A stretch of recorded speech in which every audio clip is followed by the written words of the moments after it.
Noong nanalo ang dating Pangulong Duterte, sino ang mga bumoto sa kanya? Come to think of it. No, isipin ninyo. Di ba? Na ang mga bumoto sa kanila, ang sumuporta sa kanila ay mga loyalista rin. Hindi sila makakaupo bilang Pangulo ng Pilipinas kung hindi sila sinuportahan ng mga loyalista. Yan ang katotohanan, mga tol. Di ba?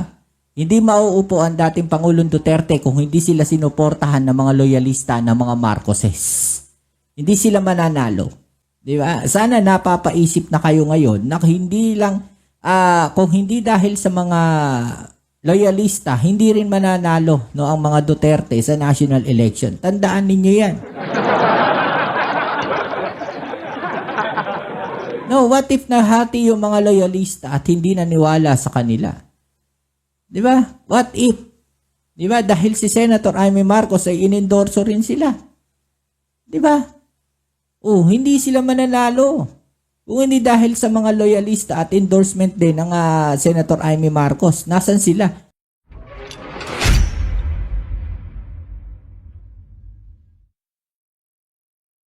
Hey, what's up? Welcome back to sa ating channel dito sa Mobs TV.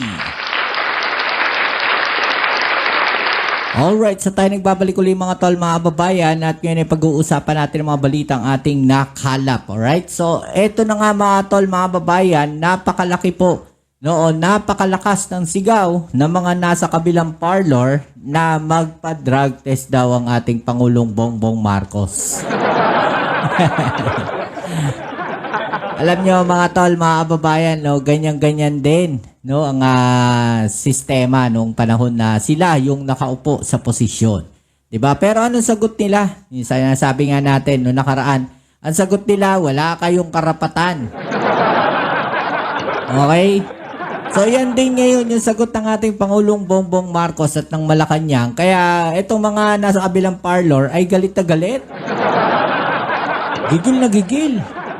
No, galit na galit. Gustong manakit.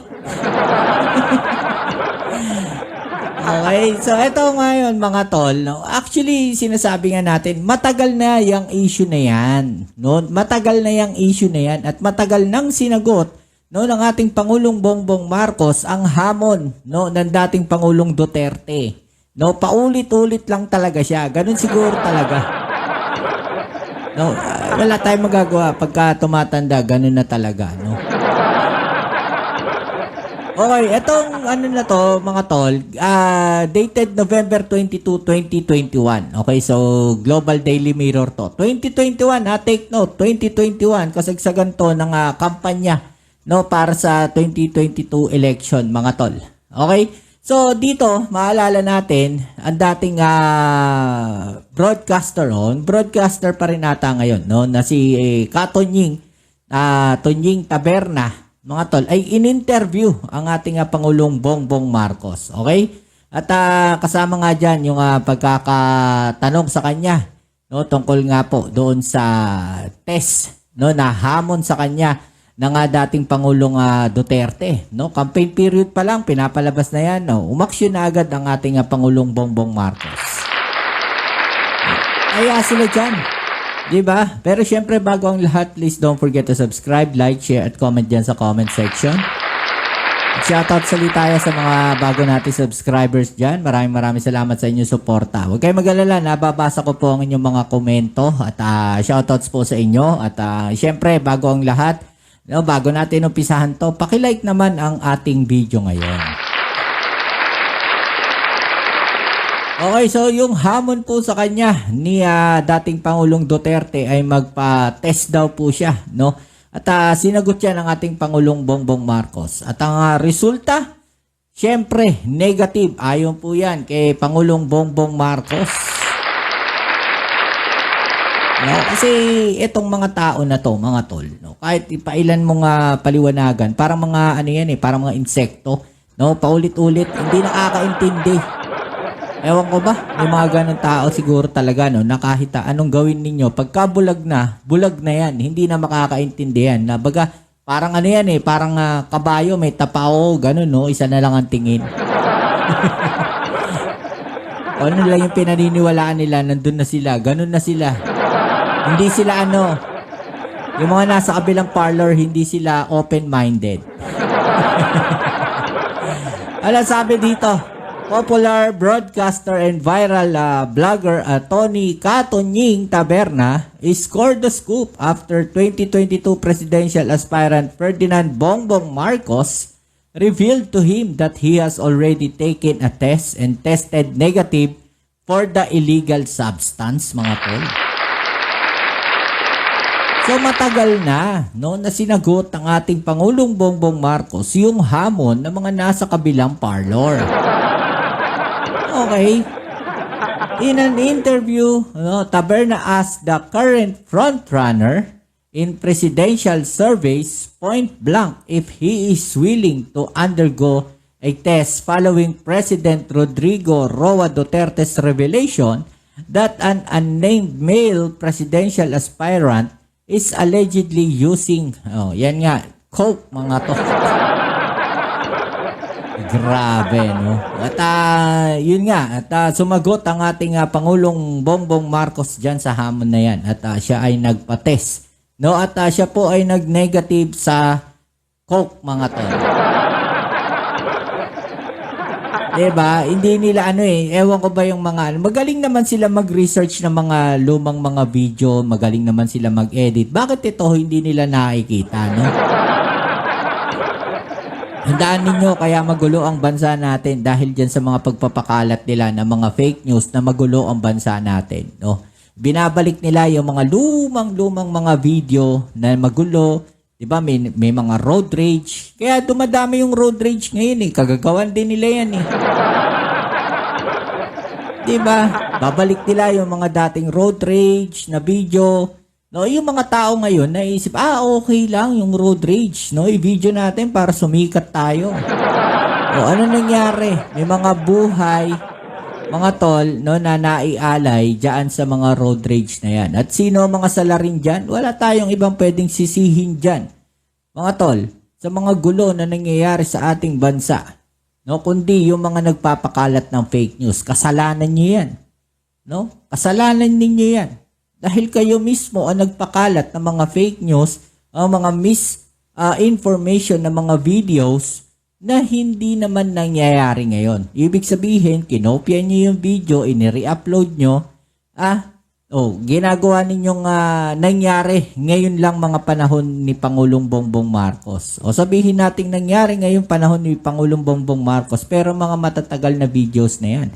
No, not until na nagkakagulo ngayon, no, especially nung pagkahuli, no, dito sa dating Pangulong Duterte, 'di ba? Tsaka ninyo ginawa yung mga videos na yan. No, so hindi nyo maiaalis sa isipan ng mga supporters ng administrasyon, no, na merong mga troll farm talaga. 'Di ba? Ito pa the former senator's answer caught the wily media personality by surprise.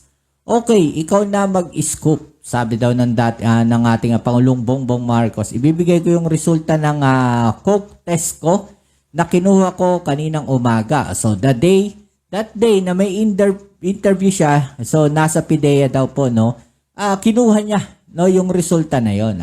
Sabi dito ni Taberna, meron na po. Oo, tapos na, sabi ni Pangulong Bongbong Marcos. Ganun po, totoo ho ba? Okay, scoop ito, pambihirang patis. Diba? Press for details, Marcos said he took the test sa hospital, St. Luke's Medical Center. Hindi natin pwedeng doktorin yan. Hindi nila pwedeng doktorin yan. St. Luke's yan, mga tol, ano yan? Masisira ang St. Luke's, mga tol, kung yan ay ipapadoktor ng ating Pangulong Bongbong Marcos. Diba? Kredibilidad nila ang masisira dyan kung dodoktorin nila yung coke test na yan. Diba? Pagkatapos ng salita ni Pangulo, sabi ko, di lahat tayo pa-coke test, di unahan ko na. Okay?